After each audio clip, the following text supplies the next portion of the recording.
Olá, boa noite para você. O SCC News dessa quarta-feira começa agora com as principais informações de todo o estado e a gente já começa falando da preocupação das autoridades da Grande Florianópolis. A região já ultrapassou 90% de ocupação dos leitos de UTI e as vacinas chegam em ritmo lento aqui no estado. E diante do colapso do sistema de saúde no extremo oeste, os prefeitos decidiram adotar novas medidas restritivas. Entre elas, tem a suspensão das aulas presenciais. E o transporte coletivo pode parar na Grande Florianópolis. Segundo a categoria, itens do acordo coletivo não estariam sendo cumpridos. O SCC News já está no ar.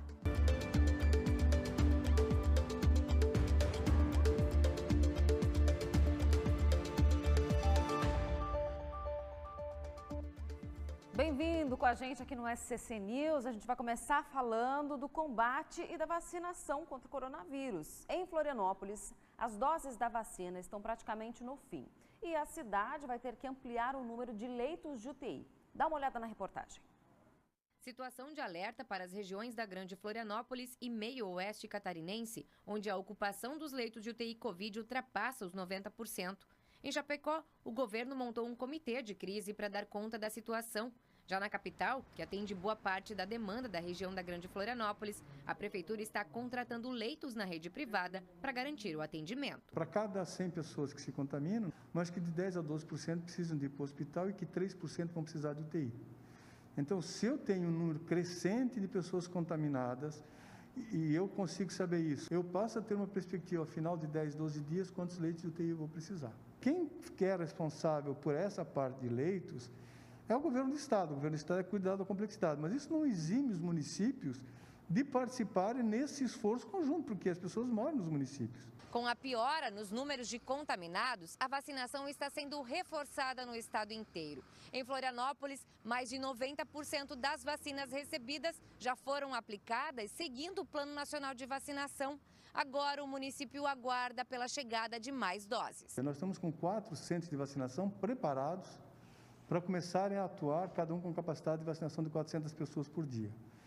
É claro que isso só vai ser colocado na rua a hora que a gente tiver doses de vacina necessárias para dar conta disso. Mas nós temos que ter uma maior velocidade e dimensionamento de cada município, qual é a sua capacidade de vacinação dia. E a partir daí, as doses administradas sejam proporcionais também à capacidade de vacinação desses locais. Já a taxa de vacinação do estado preocupa. Até o último balanço de sexta-feira, divulgado pela DIV, Santa Catarina teria aplicado cerca de 40% das doses recebidas. Reflexo também da lentidão lá na ponta, nos municípios. Em Joinville, por exemplo, a maior cidade do estado, vacinou apenas 42,2%. Lages, 43,37%. São José, 48,75%. Em Chapecó, onde a situação é bastante complicada, 64,48% das doses foram aplicadas. O estado trabalha para avançar na imunização. Infelizmente, a quantidade de doses já disponibilizada pelo Ministério da Saúde é muito pequena, insuficiente até mesmo para vacinar 100% dos trabalhadores de saúde. Está previsto para os próximos dias o início da nova fase de distribuição que prevê a entrega para todos os estados de uma quantidade suficiente para a vacinação dos idosos com a idade de 80 a 89 anos de idade. No entanto, até o momento, ainda não há uma previsão de quando essas doses efetivamente chegarão no estado. O governo vai receber um reforço de 20 milhões de reais doados pela Lesc para melhorar a estrutura do estado no combate à pandemia. O objetivo maior nesse momento é darmos estruturas de leitos de UTIs, que é onde que nós estamos sentindo a maior necessidade no estado catarinense. Começando lá pelo nosso oeste do estado de Santa Catarina, onde nós estamos aí com um colapso basicamente instalado. Com os anúncios de ontem, a gente já percebe uma luz no fim do túnel, uma sensibilidade muito grande também do governo e do Hospital Regional de Chapecó, juntamente com a Prefeitura, e a Assembleia Legislativa, então, vai nesta mesma linha para auxiliar na colocação de novos leitos de UTI e dar suporte a esses leitos que nós já temos por todo o estado catarinense. Os leitos para resolver uma situação que já está posta no estado e a vacinação que deveria ser mais rápida, justamente para evitar que as pessoas precisassem fazer uso desses leitos, E olha, como nós já acompanhamos aqui no SCC News nos últimos dias, a região oeste do estado vem enfrentando um colapso na saúde por causa da pandemia. O Hospital Regional de São Miguel do Oeste, que atende os pacientes de muitas cidades ali da região, não tem mais leitos disponíveis, acabou. Existe uma fila de pacientes aguardando leitos hospitalares e diversos deles estão sendo transferidos para hospitais de outras regiões vizinhas. Por isso, os 19 prefeitos da AMEOSC, a Associação dos Municípios do Extremo Oeste, se reuniram para definir novas medidas. Vamos ouvir o que disse o presidente da associação. Acabamos decidindo, então, pelo adiamento do início das aulas, que estavam previstas juntamente com o calendário do Estado para a próxima quinta-feira. Ficou adiado até o dia 1º de março. E também novas medidas de restrição à circulação de pessoas e ao funcionamento de estabelecimentos comerciais, como, por exemplo, bares e restaurantes, que nos últimos tempos vem promovendo grandes aglomerações de pessoas. Então, a gente está restringindo o funcionamento desses estabelecimentos, bem como estabelecimentos religiosos, estabelecimentos esportivos, de associações comunitárias, para que a gente consiga conter o avanço da pandemia e consiga que esse sobrecarregamento do sistema de saúde regional seja superado. E olha, a gente fala agora da região norte, na maior cidade catarinense. Os profissionais de saúde estão fazendo um cadastro para receber a vacina contra o coronavírus. Quem traz as informações para a gente é o repórter David Sacramento. A Prefeitura de Joinville conta com estratégias para continuar a imunizar grupos prioritários. O agendamento pode ser feito na quarta, na quinta e na sexta-feira. E é para todos aqueles que atuam em instituições de registro no Cadastro Nacional e estabelecimentos da saúde. Ou seja, estão contemplados neste grupo profissionais que atuam em unidades básicas de saúde, centros de especialidades, centros de vigilância em saúde, entre outros. Para ser vacinado, o trabalhador deve fazer o agendamento pelo site da Prefeitura. E não deve se esquecer de apresentar documentos de identificação com foto mais crachá ou holerite. As vacinas estão sendo aplicadas no Centro Eventos Carl Hansen, que está servindo como central de imunização. David Sacramento para o SCC News. E por falar em Joinville, mais um caso de variante da Covid-19 de Manaus foi confirmado na cidade. Segundo a DIV, a Diretoria de Vigilância Epidemiológica, o paciente morador de Joinville tem 71 anos de idade e já teve alta após ficar internado por 10 dias. Com isso, o estado já contabiliza 4 casos desse tipo, 2 em Joinville e 2 em Florianópolis. Todos eles são considerados importados, ou seja, os pacientes se infectaram fora de Santa Catarina e vieram para cá, onde foram aí diagnosticados com a variante da Covid. Vamos atualizar então os dados da pandemia aqui em Santa Catarina. O estado tem nesse momento 21.673 casos ativos da doença. 6.804 pessoas já morreram com Covid-19, 26 mortes foram registradas de ontem para hoje. A ocupação dos leitos de UTI no estado aumentou para 85,2%. Vejam que esse número vem aumentando ao longo das últimas semanas, de pouco em pouco, mas está de fato subindo. Ontem já era 81 e pouco, agora já está em 85. Desde o início da pandemia, Santa Catarina já acumula 622.727 casos confirmados de Covid-19. E olha, agora mudando de assunto, os funcionários do transporte coletivo da Grande Florianópolis anunciaram um estado de greve. A gente vai conversar sobre esse assunto agora ao vivo com a Graziane Ubiari, ela quem tem as informações. Grazi, boa noite. Os ônibus podem de fato parar aqui na Grande Florianópolis?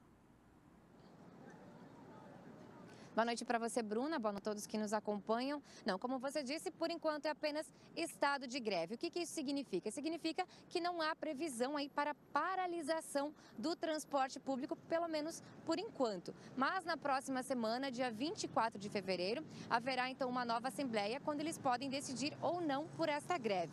O estado de greve, ele foi decidido, inclusive foi uma decisão, do próprio Sintraturb, que decidiu então por isso como uma medida de cobrar o cumprimento dos acordos firmados durante os meses em que o transporte ele esteve paralisado. Entre os pedidos aí da categoria estão o retorno do valor do ticket alimentação, o pagamento de todos os atrasados acumulados ao longo dos últimos meses e a garantia dos pagamentos dos trabalhadores que estão na ativa, Bruna. Isso porque, claro, a gente espera um acordo entre os empresários para que não aconteça essa paralisação. Afinal de contas, o transporte coletivo ele reflete e impacta na vida de milhares de pessoas aqui na Grande Florianópolis.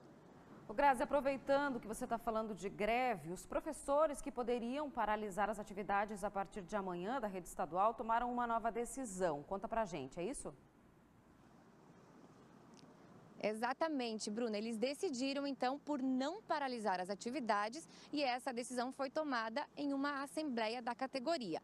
A mesma decisão sobre o estado de greve foi tomada, então, na sexta-feira passada, quando eles decidiram entrar em estado de greve. Porém, a paralisação, ela aconteceria a partir de amanhã, mas dessa vez, então, não acontece mais. É justamente amanhã, né, quando a rede estadual de ensino, ela retoma as atividades aí em 3 categorias. Na categoria presencial, remota e mista. E apesar aí dessa mudança de posicionamento da categoria em relação ao estado de greve, o SINT, que é o Sindicato dos Trabalhadores em Educação, emitiu uma nota reiterando as reivindicações apresentadas na semana passada. Entre elas, a manutenção das aulas na modalidade remota até que a vacina chegue para todos, Bruna. Mas já existe aí marcado, então, uma nova assembleia para o dia 8 de março, quando eles voltam a discutir esse assunto e decidem se paralisam ou não. E, claro, a gente segue acompanhando este assunto também, porque é do interesse de todo o Estado. Eu volto com você. Obrigada, Grazi, pelas informações. E olha, gente, o presidente da Federação Catarinense dos Municípios se reuniu hoje com o secretário de Estado da Educação, Luiz Fernando Vampiro, para debater sobre a portaria do governo que prevê a volta às aulas presenciais na rede pública em Santa Catarina. A gente ainda não tem aí um resultado de fato dessa reunião, mas, é claro, a gente continua acompanhando e amanhã certamente a gente tem o desfecho disso, né? O que vai ser definido aí para os próximos passos com relação à educação aqui no Estado. Deputados estaduais ampliam a presença no secretariado do governador Carlos Moisés. É assunto para Cláudio Prisco Paraíso. Boa noite. Muito boa noite, Bruna. O governador Carlos Moisés assumiu um compromisso de campanha que honrou até dezembro do ano passado, primeira metade do governo, não chamar parlamentares para fazer parte do colegiado. Mas, diante da aproximação com a Assembleia, a necessidade do Legislativo dar sustentação ao seu governo, ele abriu a porteira. E 2 deputados estaduais já estão no secretariado, Altair Silva na Agricultura e Luiz Fernando Vampiro na Educação. E tem também um convite para outro MDBista, Jerry Comper, para assumir a Secretaria da Defesa Civil. Consequentemente, suplentes ascendem no parlamento. Aliás, isso ocorre também em Brasília, no Ministério de Jair Bolsonaro, tem uns 3 ou 4 congressistas, consequentemente, suplentes também ocupam espaço na Câmara e no Senado. Isso precisa acabar. O sistema político eleitoral precisa ser reformado, uma reforma precisa ser viabilizada. Essa, sem dúvida nenhuma, é a grande mudança que o brasileiro espera. Um adolescente de 17 anos morreu hoje em um acidente de trabalho no município de São José do Cedro, no oeste do estado. Ele foi atingido e esmagado por chapas de MDF. Quando os bombeiros chegaram no local, a vítima já estava inconsciente e sem sinais vitais. Ele teve traumatismo craniano, hemorragia e fraturas expostas. As polícias civil e militar investigam esse caso. Vamos acompanhar agora outras ocorrências pelo estado. 3 assaltos a postos de combustíveis foram registrados no sul do estado de ontem para hoje. Os crimes ocorreram nas cidades de Armazém, Tubarão e Jaguaruna. Em Armazém, 2 homens armados renderam um dos funcionários do posto, enquanto a outra funcionária era obrigada a entregar um dinheiro do caixa. Os suspeitos fugiram, mas foram localizados pela polícia. 3 homens foram presos. A Polícia Rodoviária Federal apreendeu 8.000 comprimidos de êxtase. Os entorpecentes estavam em sacos plásticos que foram jogados para fora de um carro. A motorista do veículo, de 27 anos, tentou fugir, mas foi abordada pela polícia. Ela confessou ter feito uso de drogas minutos antes da abordagem e disse ainda que buscou a droga em Itajaí e revenderia em Chapecó. Um outro suspeito, que também estava no carro, conseguiu fugir. Olha, a gente vai para o intervalo agora, mas daqui a pouco você vai ver 8 mortes foram registradas em acidentes nas rodovias estaduais durante a operação Viagem Segura. A gente vai trazer esses dados daqui a pouco, o SCC News volta já.